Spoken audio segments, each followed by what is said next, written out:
هانتوما البنات بالنسبه للطريقه انا درت معكم مزيان. غادي نوريكم الطريقه هنا في هذه البنت هذه.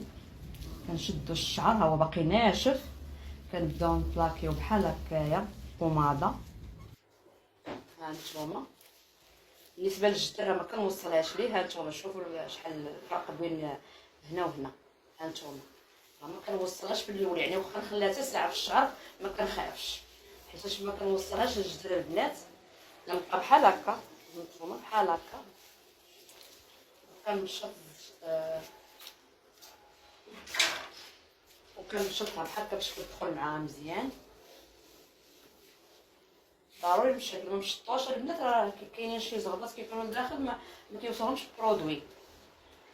هانتوما بالنسبه للطياح راه حيت انا ما تنوصلهاش للجدر، علاش بنادم كيبقى يقول لك راه كطيح الجدر راه خطيره، راه هادي راه خطيره على حسب اللي غتصايبها اللي ما كتعرفش ليها. اما انا راه كنعرف ليها، تقاطني في ايديا سبحان الله العظيم.